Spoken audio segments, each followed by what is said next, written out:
Xin chào tất cả các bạn. Hôm nay mình làm một cái clip để nói về một cái vấn đề, đó là sử dụng các cái family nội thất, đồ nội thất ở trong một cái công trình, một dự án như thế nào cho nó hợp lý. Thì trong cái clip này thì mình sẽ nói đến ba cái cách để chúng ta sử dụng và load các cái family đồ nội thất vào trong một cái dự án, để cho cái dự án chúng ta nó hoàn chỉnh. Thứ nhất là nó hoàn chỉnh, cái thứ hai đó là nó nhẹ nhàng và tiện cho các cái thao tác. Thì ở đây thì trong clip này mình nói đến ba cách nhé. Và nội dung ở trong video clip này là cái nội dung được trích ra từ trong cái khóa học về Revit Family. Mình sắp phát hành trong vòng khoảng 7 ngày cho đến 7 đến 10 ngày tới học và Revit Family qua video nha các bạn. Thì trong cái chương trình các cái nội dung mình nói về Revit Family mà một cách hoàn chỉnh nhất đó thì có cái nội dung, có một phần nội dung là về cái vấn đề này, và nội dung này thì mang tính chất là thực hành là chủ yếu. Rồi đến với lại cái nội dung của video clip này, thì khi mà các bạn làm một cái dự án thì chắc chắn một điều là các bạn sẽ phải load cái thư viện, load các family đồ nội thất vào trong dự án để cho nó hoàn chỉnh. Nhưng mà khi mà các bạn load vào trong dự án thì các bạn cũng phải đặt ra một cái vấn đề, tức là chúng ta load vào để làm cái gì? Chúng ta load trong dự án này làm gì? Ở đây chúng ta phải đặt cái vấn đề, nếu như chúng ta là một cái người triển khai về kỹ thuật, triển khai về hồ sơ kỹ thuật, về phần kiến trúc dành cho công trình, thì cái việc load family dự án, family các cái đồ nội thất vào trong dự án, mục đích của chúng ta là để minh họa các cái không gian. Trong các không gian, ở trong các cái không gian này, ví dụ đây là một cái phòng ngủ thì chúng ta sẽ có cái gì? Chúng ta sẽ thể hiện ra cho chủ đầu tư biết được đây là giường, đây là trong này có một cái bàn làm việc, một cái giường, một cái tủ quần áo. Tất nhiên là trong cái bản vẽ mà kích thước về đồ nội thất thì chúng ta cũng thể là phải ghi chú luôn cả kích thước cơ bản của những cái đồ rời này, để chúng ta định vị được cái không gian cho chủ đầu tư và cho những người đọc bản vẽ biết là những không gian nó đang bố trí này. Ví dụ như một cái bếp nó sẽ như thế này chẳng hạn, như vậy kèm theo kích thước cơ bản, và chỉ là kích thước cơ bản thôi. Cho nên cái việc mà các bạn luôn luôn băn khoăn là làm sao để tìm được một cái đồ family interior nó thật xịn, nó thật tốt để các bạn đưa vào trong dự án cho nó thật đẹp, thì cái điều đó mình nghĩ là trong nhiều trường hợp thì nó sẽ hơi dư. Vì nếu như các bạn là một người chuyên về diễn họa, tức là các bạn muốn đưa cái phương án của bạn ra thì các bạn diễn họa, bắt đầu các bạn sẽ diễn họa thêm. Các bạn là về thiết kế chi tiết nội thất, các bạn sẽ cần là render ra góc 3D cho phòng này phòng kia, thì lúc bây giờ cái đồ rời nội thất của bạn mới cần thiết là phải đưa vào bên trong dự án những cái đồ nó thật là chi tiết. Và tất nhiên lúc bây giờ cái file dự án của bạn nó không phải là cái file tổng, nó không phải là cái file mà các bạn đang làm như thế này, mà các bạn muốn render ngoại thất đẹp thì các bạn sẽ phải lọc những cái đối tượng ngoại thất ra và các bạn dùng một cái file ngoại thất riêng để các bạn render. Các bạn muốn render nội thất cho nó đẹp thì các bạn sẽ phải lọc những cái phòng các bạn muốn render ra, sau đó các bạn render bằng bất kỳ phần mềm gì, bằng Revit hay bằng bất kỳ phần mềm nào khác, các bạn cũng phải lọc ra. Chứ các bạn cố gắng nhồi nhét tất cả mọi thứ ở trong một file thì bao giờ cái file của bạn nó cũng bị quá tải hết. Thì đó là những cái lời ban đầu. Ví dụ như cái file của mình ở đây, hiện nay đồ nội thất rời ở trong này hầu hết là mình sử dụng cái đồ nội thất 3D 2D hết nha các bạn. Ở đây các bạn này tầng 1 2D, tầng 2. Và tất nhiên là trong cái dự án của mình thì hiện nay chúng ta không có cái đồ, hầu như là không có cái đồ nội thất 3D nè. Đây, ví dụ như đây, mở section box tầng 2 nhá, không có gì hết nhá. Tầng 1 nha, hầu như không có gì hết. Rồi, như vậy thì ở trong clip này mình sẽ nói đến ba cái cách ứng xử đối với lại đồ family, các cái đồ nội thất ở bên trong công trình. Thì tùy theo mục đích sử dụng của bạn. Và tất nhiên ba cách ứng xử này sẽ rất là tốt cho những bạn mà mới sử dụng Revit, hoặc là các bạn sử dụng Revit nhưng cấu hình máy của bạn nó không được tốt. Và thậm chí nếu như cấu hình máy của bạn tốt nhưng nếu như bạn quản lý tốt thì tốt hơn nữa, thì cái dự án của bạn và cái công việc của bạn sẽ trơn tru nhiều hơn. Rồi, đến cách thứ nhất trong ba cách đó là sao? Cách thứ nhất đó là những cái đồ family, đồ rời và ở dạng vật thể thực. Thì những cái đó thông thường mình sẽ chỉ sử dụng ở trong cái khu vực vệ sinh và phòng tắm. Đây, ví dụ như ở đây trong nhà tắm thì có cây sen, trong nhà vệ sinh thì có cái bồn xí, rồi trong cái khu vực mà rửa tay, có mặt rửa tay giặt đồ thì sẽ có thêm đồ rời là máy giặt và cái này. Rồi cái thứ hai, ví dụ như ở trong cái khu vực tầng 2 thì cũng tương tự như vậy, chúng ta sẽ có đồ rời ở khu vực này đó, và cái đồ này các bạn có thể là lựa chọn những cái đồ mà nó tốt nhất các bạn có thể có được, và các bạn đưa vào trong dự án của bạn. Và từ đó thì tại vì sao đưa vào trong cái ưu tiên đưa vào trong cái khu vực này, tại vì có một điều đó là khi các bạn mà triển khai hồ sơ thì các bạn sẽ phải triển khai cái bản vẽ chi tiết của khu vực vệ sinh, cho nên là thường cái khu này các bạn không thể tránh khỏi được cái việc các bạn sẽ phải triển khai có cái đồ rời ở trong này. Thì chúng ta sẽ sử dụng cái trong cái trường hợp này. Ở trường hợp thứ nhất chúng ta sử dụng cái file family Revit mà ở dạng là vật thể 3 chiều. Rồi một cái vị trí nữa mà chúng ta có thể là sử dụng ở trong cái Revit đó là cái khu vực bếp. Nhưng mà cái khu vực bếp này thì nó cũng 50-50 trường hợp rồi các bạn. Nếu như trong cái hệ thống bản vẽ của bạn nó có triển khai thêm, tức là trong bản vẽ phần kiến trúc của bạn có triển khai thêm việc là kích thước cơ bản của module bếp thì chúng ta mới làm đến cái chuyện đó. Nhưng mà thông thường nếu như các bạn không có đảm nhận cái vai trò là triển khai về phần nội thất thì chúng ta cũng không cần thiết là chúng ta phải đưa cái module bếp dạng 3D vào. Thì đó là cái trường hợp thứ nhất.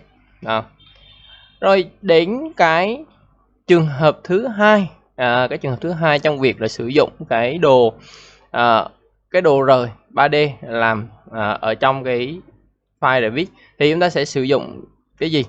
Nhất trong trường hợp các bạn đang phải thiết kế những cái không gian này, tức là đây là những không gian chưa được chốt và các bạn đang muốn là thiết kế để các bạn có thể là mường tượng xem là cái không gian này đang như thế nào, thì chúng ta sẽ đưa cái đồ rời ở dạng 3D vào. Tuy nhiên trong cái cách thứ hai này thì mình sẽ giới thiệu các bạn cái cách đưa đồ rời vào, nhưng mà không phải là đồ rời thực tế hoàn toàn, mà chúng ta chỉ có là đồ rời ở dạng một cái khối box thôi. Là sao? Các bạn sẽ vào trong file này, các bạn sẽ tạo ra một new family nha các bạn. Sau đó thì các bạn sẽ tạo ra dùng một cái Matrix Generic Model. Rồi ở trong Matrix Generic Model này các bạn chỉ cần là tạo ra một cái extrusion hết sức là đơn giản, tức là các bạn chỉ cần một cái khối box hết sức là đơn giản. Ở trong trường hợp này ví dụ như mình sẽ tạo một khối box bắt đầu từ đây, và khi mà các bạn tạo ra một cái khối box như thế này thì mình sẽ ưu tiên là cái việc là cái khối box chúng ta sẽ bắt đầu từ hai cái cạnh này ra. Sau đó thì mình sẽ làm gì? Mình sẽ cho nó một cái kích thước, ví dụ đây là cạnh số 1, đây là cạnh số 2. Rồi mình sẽ đặt cho nó một cái tham biến, ở đây sẽ đặt tham biến là chiều dài, và mình sẽ để tham biến ở dạng instant nha các bạn, để tránh tình trạng chúng ta sẽ phải tạo ra nhiều cái loại khác. Mà chúng ta đây là điều chỉnh kích thước cá thể nên mình sẽ để dạng instant. Rồi cái thứ hai đó là chúng ta sẽ làm cái chiều rộng và cũng để ở dạng instant. Rồi chúng ta bấm finish nha. Khi mà các bạn đã finish nó rồi đúng không, thì chúng ta còn một cái chiều nữa, đó là cái chiều cao. Thì như vậy thì cái extrusion này, cái start của nó là cái bắt nguồn từ cái vị trí mà của cái code này, và cái end này mình sẽ khống chế chiều cao của nó thông qua một cái tham số đó là chiều cao. Rồi và mình cũng để là instant luôn. Như vậy thì mình sẽ có một cái box mà có đầy đủ 3 cái tham số này, và 3 cái tham số này có thể điều chỉnh được. Ví dụ như ở đây là 2000 đúng không, và ok, các bạn sẽ thấy là chúng ta sẽ có một khối box như thế này. Sau đó thì chúng ta sẽ lưu khối box lại ở cái dạng là box tham biến, một cái khối hết sức là đa dụng. Rồi chúng ta save và chúng ta sẽ load vào trong cái dự án của chúng ta ở đây. Bây giờ trong trường hợp mà các bạn đang cần thiết kế một cái không gian, các bạn đang muốn, ví dụ như các bạn đang muốn là có một cái không gian, các bạn đang muốn là một cái phòng ngủ này, các bạn muốn biết bài trí đồ đạc cái nào cho nó phù hợp, thì thay vì cái thời gian mà các bạn băn khoăn xem là phải load cái tủ nào cho nó hợp, rồi phải chỉnh kích thước cái tủ ra sao, thì chúng ta chỉ cần một cái box thì thôi, chúng ta sẽ làm hết tất cả mọi thứ đúng không. Ví dụ như trong trường hợp này, cái box này nó nằm ở chỗ này đó, đây, và chúng ta sẽ di chuyển nó vào. Ví dụ như chúng ta đã khóa hai cạnh rồi thì chúng ta dùng cái hai cạnh đó chúng ta chốt vào cái góc này, và chúng ta sẽ có hai cạnh này để chúng ta là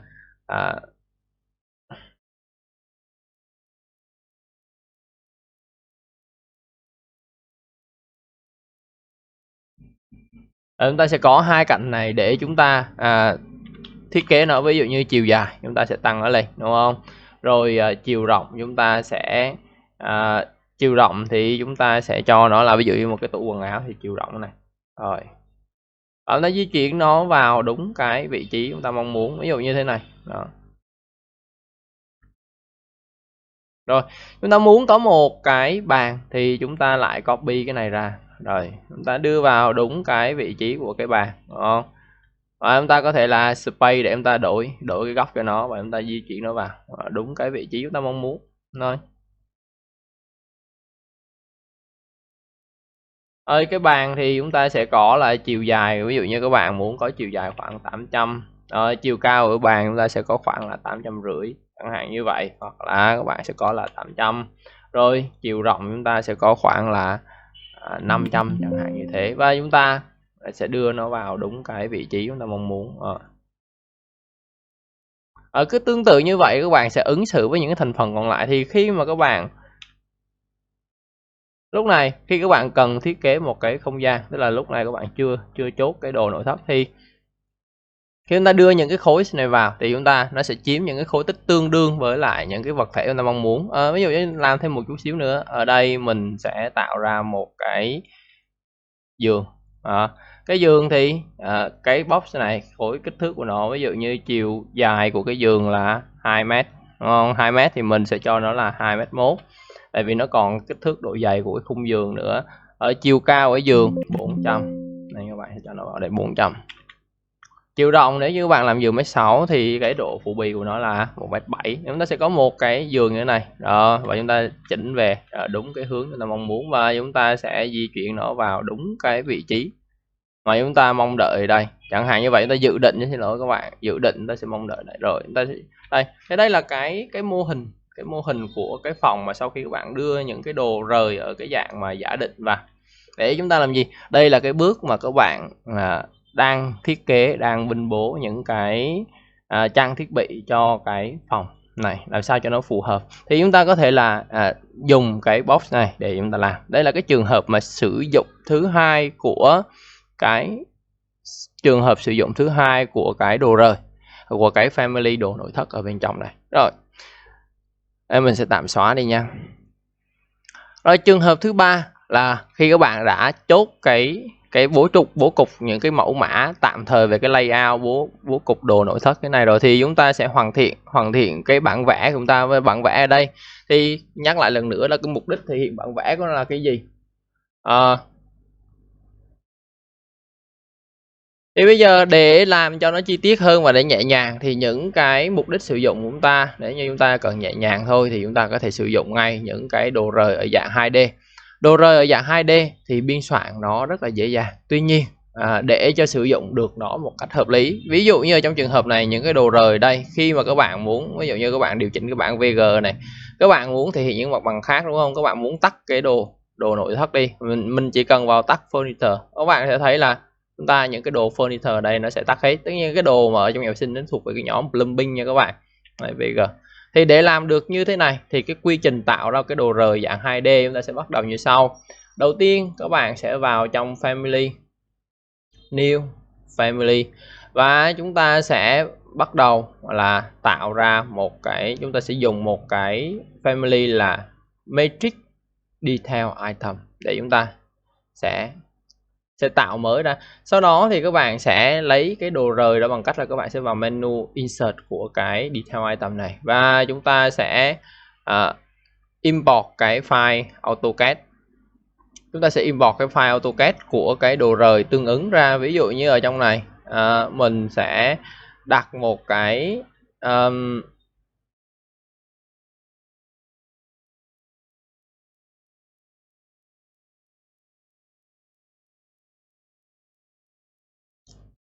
ví dụ như mình sẽ đưa một cái family, đây là cái net AutoCAD nha, mình xuất từ trong cái thư viện ra.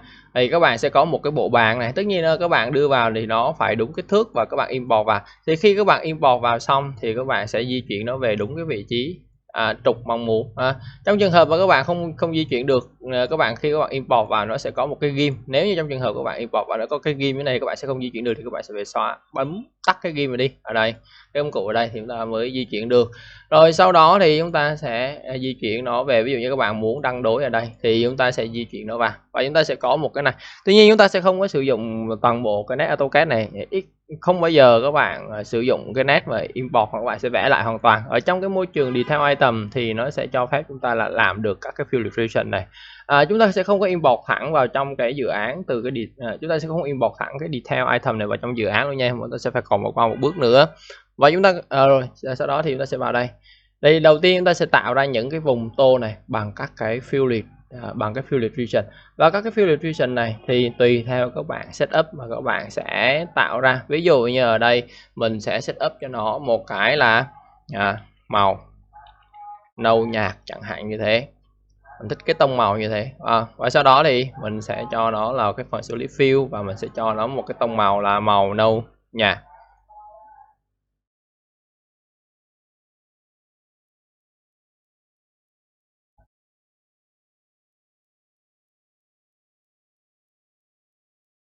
Đây, ok, mình sẽ cho nó một cái màu màu nâu nhạt thế này, và sau đó thì mình sẽ ok. Sau khi ok rồi thì chúng ta sẽ tiến hành là chúng ta vẽ. Ví dụ như mình thích cái biên dạng này cho cái bàn là cái màu nâu nhạt này. Mình cũng tạo thêm một cái nữa, đó là cái ghế này là bằng cái màu nâu nhạt. Rồi mình sẽ bấm finish nha các bạn. Sau đó thì cái bàn này thì mình sẽ còn cái nét ở giữa nữa. Như vậy thì đối với là các cái fill description này thì mình có thể là send to black, tức là đẩy nó xuống ở phía dưới. Sau đó thì những cái nét mà phụ trợ thì mình sẽ dùng cái nét line bình thường với cái subcategory detail line, và mình sẽ vẽ một cái đường viền ở đây theo đúng như là cái nét kia, hoặc là mình có thể dùng ngay công cụ pick này để mình pick những cái nét này, mình vẽ cái nét chi tiết theo như cái thư viện mình đã sử dụng. Sau đó thì mình sẽ tạo thêm một cái fill description nữa và mình sẽ cho nó là cái màu, ví dụ như màu trắng hoặc là màu xám nhạt nha. Các bạn có thể là phối những cái màu trung tính này để cho cái bản vẽ của bạn nó sẽ tốt hơn. Ví dụ màu xám nhạt và mình sẽ làm cái này. Rồi sau đó thì mình sẽ cho nó cái vùng là cái lưng tựa của cái ghế này là màu xám nhạt. Cái này thì thuần túy thuộc về thẩm mỹ thôi. Sau đó thì chúng ta sẽ làm gì? Chúng ta sẽ mirror nó qua bên này. Rồi. Sau đó thì chúng ta sẽ copy những cái ông này xuống bên dưới vào đúng các cái vị trí này. Rồi. Sau khi các bạn copy vào xong thì các bạn sẽ chọn lấy cái import family, tức là cái mà những cái nét cắt import chúng ta ban nãy chúng ta đưa vào đấy, chúng ta xóa nó đi nha các bạn. Chúng ta sẽ không có để lại cái nét đó. Sau khi các bạn xóa nó xong rồi, các bạn vào trong cái bảng object style, các bạn vào trong cái phần import object và các bạn sẽ xóa luôn hai cái layer. Đây là hai cái layer đi theo cái file cat mà chúng ta đưa vào đấy, chúng ta sẽ xóa đi luôn để tránh tình trạng là để rác cái file nha. Và lúc này các bạn sẽ lưu lại cái file này. Ở đây thì mình đã có cái family này rồi nên mình sẽ không có lưu lại một lần nữa, nhưng mà các bạn sẽ lưu lại cái file này riêng và đặt tên cho nó là detail item. Nhưng chúng ta chưa load vào trong dự án nha. Chúng ta sẽ làm thêm một bước nữa, các bạn sẽ vào file new family và các bạn sẽ tạo ra một cái file mới là bắt đầu từ cái matrix furniture, tức là chúng ta sẽ tạo ra một cái furniture ở đây, tức là một cái đồ vật dụng. Đây, chúng ta phải thêm một cái bước này nữa. Sau khi các bạn đã ra cái file này rồi thì chúng ta sẽ làm gì? Chúng ta sẽ lấy cái detail item này. Đó. Chúng ta sẽ lấy cái detail item này nhé, và chúng ta sẽ load vào trong cái, ở đây chúng ta sẽ không load vào trong dự án mà chúng ta sẽ load vào cái family furniture chúng ta vừa mới tạo ra. Đấy, và các bạn sẽ load vào đây. Khi các bạn đã load vào đây rồi thì chúng ta sẽ có là chúng ta sẽ align nó vào đúng các cái trục này. Đó. Sở dĩ chúng ta vẽ từ detail item rồi chúng ta load vào đây là vì sao? Vì nếu như các bạn vẽ thẳng từ trong cái matrix furniture thì ở trong cái công cụ tạo của nó sẽ không có tạo những cái mảng 2D mà nó có tô màu như thế này. Mục đích của mình là mình muốn là cái đồ nội thất của mình nó có mảng màu. Trong trường hợp các bạn không thích những cái đồ nội thất của bạn nó có mảng màu thì các bạn có thể là vẽ thẳng từ cái matrix furniture này được nha các bạn. Trong trường hợp mà các bạn muốn vẽ thẳng từ cái matrix furniture này những đồ rời nội thất 2D thì các bạn sẽ vào trong cái annotate của nó và chúng ta sẽ dùng những cái nét là nét symbolic line với lại là dùng cái masking Tức các bạn sẽ phải tạo một cái mask là cái nền cho những cái đối tượng này. Để làm gì? Để nếu như các bạn chỉ vẽ bằng cái symbolic line, tức là nó giống như một cái line bình thường thôi, nhưng mà nó sẽ thấy được hiển thị được trên mặt bằng, với lại trên mặt bằng là chủ yếu. Thì nếu như các bạn vẽ bằng cái này không thôi thì khi các bạn đưa vào trong cái bản vẽ này, thì ví dụ như bên dưới chúng ta có cái nền, cái nét gạch, cái nét của cái gạch lát nền này chẳng hạn như thế, hoặc là cái nét của gỗ này chẳng hạn, thì nếu như các bạn không tạo cái mask thì cái nét gạch nó sẽ, cái vật thể của bạn nó giống như kiểu bị trong suốt và nó thấy luôn cả cái nét gạch bên dưới thì nó sẽ không có đẹp. Cho nên là nếu như các bạn biên soạn thẳng từ cái môi trường là furniture, matrix furniture, thì các bạn sẽ phải tạo cái masking region tương ứng với các vị trí của các cái đồ này. Sau đó thì các bạn sẽ muốn vẽ theo những nét này thì các bạn sẽ dùng cái symbolic line, và các bạn sẽ vẽ bằng cái nét này.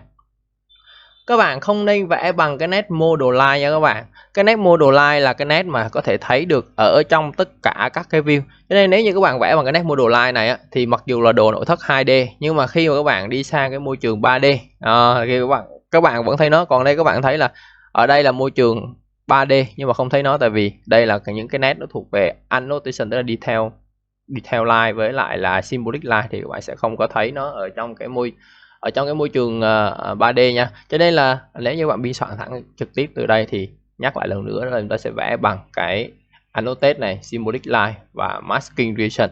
Rồi khi mà chúng ta load được bây giờ chúng ta đã có cái load này mà, tại vì trong môi trường này nó cho phép chúng ta là load cái detail component, cho nên cái này chúng ta vẽ ở trong cái detail item và chúng ta sẽ load vào trong này thì chúng ta sẽ được một cái kết quả như thế này.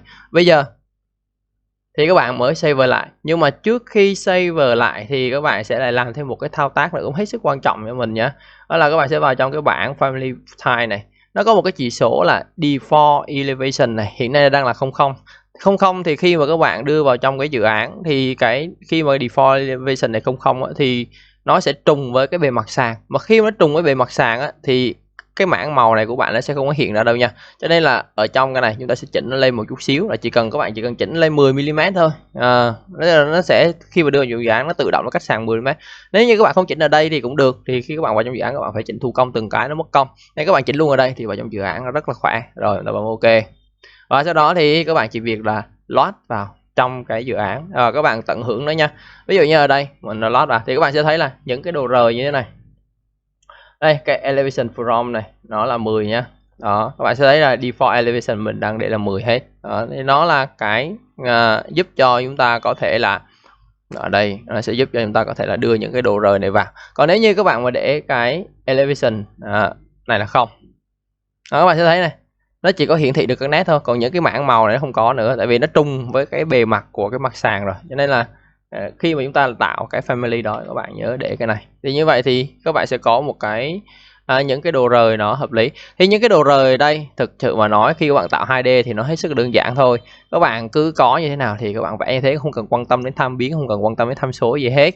Chỉ có hai cái đồ rời về 2D các bạn cần quan tâm đến cái tham số. Cái đồ rời thứ nhất đó là cái mà hình chữ nhật này, thì nó có thể là vừa làm tủ quần áo này, nó vừa làm cái bàn học này, rồi nó vừa làm cái tủ thờ, những cái bàn phụ kiện tủ thờ. Thì đối với lại cái mà family chung chung này thì cũng giống như cái khối box 3 chiều ban nãy mình có tạo các bạn, thì cái này mà khi các bạn tạo thì các bạn cũng cho nó một cái tham biến.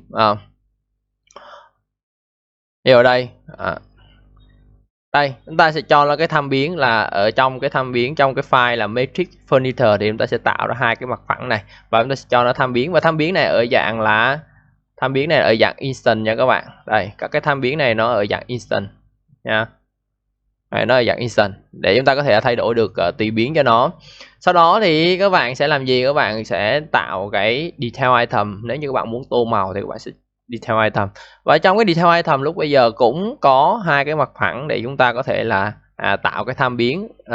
Và khi chúng ta load cái detail item này vào trong này thì các bạn sẽ có cái này, và khi các bạn vào trong edit type của cái detail item này nó sẽ có cái thông số, không phải tham số mình sẽ tạo lại instant nữa này, và nó sẽ đồng bộ hóa cái tham số là chiều dài tủ này với lại cái chiều dài tủ của cái matrix furniture, thì chúng ta sẽ có được cái này nó điều khiển theo. Đó là chúng ta sẽ làm thêm một cái bước nữa như vậy. Rồi một cái thư viện khác mà mình cũng để cái tham biến là cái giường. Tại vì cái giường thì chúng ta sẽ còn cái gì, cái giường ta sẽ có kích thước ví dụ như giường 1m6 2m hoặc giường 1m8 2m thì tùy, thì cái này nó có tham biến. Thì đối với tham biến của một cái vật thể 2D mà nó có nhiều cấu trúc này thì nó có thêm một cái lưu ý nho nhỏ thôi. Ví dụ mình mở cái edit family này cho các bạn xem nhé. Ở đây ta sẽ mở edit family và chúng ta sẽ có cái gì, ta sẽ vào trong reference plan.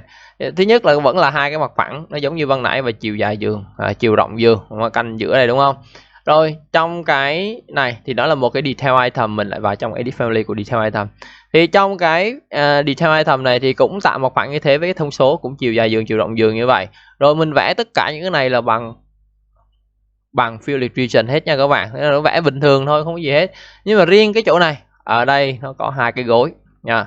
Hai cái gối thì các bạn vẽ gối vuông cũng được, mà vẽ gối kiểu mà điệu đà như mình đang vẽ cho vui vui cũng được.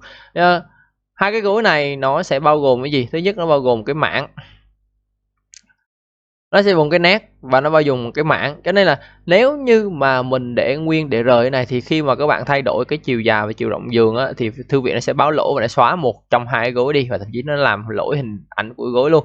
Cho nên là đối với riêng cái gối mà nó tạo theo dạng phức tạp này thì các bạn nên là các bạn group cái ông này lại, riêng cái này là được group lại thôi, còn mấy cái này thì nó chỉ là một cái fill region bình thường này, nó không có gì nó khác biệt hết.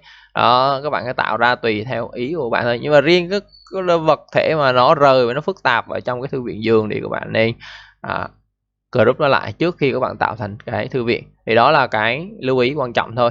Đây đó là cái nội dung của cái clip này nha các bạn. Nội dung clip này mình nhắc lại nữa là mình đã nói về cái chuyện là 3 cái cách ứng xử đối với lại các cái family đồ nội thất ở trong một dự án sao cho nó phù hợp với mục đích sử dụng nhất, tránh tình trạng là chúng ta bỏ thời gian ra, công sức ra và thậm chí là tài nguyên máy ra để load những cái thư viện nó quá nặng nề, nó quá chi tiết mà hầu như chúng ta không có sử dụng được gì nhiều, mà thậm chí nếu như các bạn kiểm soát không tốt thì những cái nét của cái thư viện làm cho bản vẽ của bạn nó không được đẹp. Nên cho nên các bạn nhắc lại lần nữa là cái quan trọng nhất là cái mục đích các bạn sử dụng nó để làm cái gì. Thì có 3 cái trường hợp, 3 cách ứng xử như vậy đối với lại cái dự án Revit, cái file Revit của các bạn. Và để kết thúc cái clip này thì toàn bộ những cái thư viện 2D mình sử dụng ở trong cái dự án này mình sẽ up vào cái link để ở dưới cái phần mô tả video cho các bạn nha. Các bạn xem xong nếu như các bạn thích sử dụng thì các bạn có thể download luôn cái file đó về. Và mình đang làm giờ ở Revit là 2022 cho nên là thư viện mình tạo ra nó cũng ở Revit 2022 nha các bạn. Các bạn chịu khó nha, chứ mình cũng không có thời gian để tạo lại ở Revit 2019 thì mình lỡ up nó lên mất tiêu rồi. Xin chào và hẹn gặp lại các bạn ở trong những clip hướng dẫn sau nha.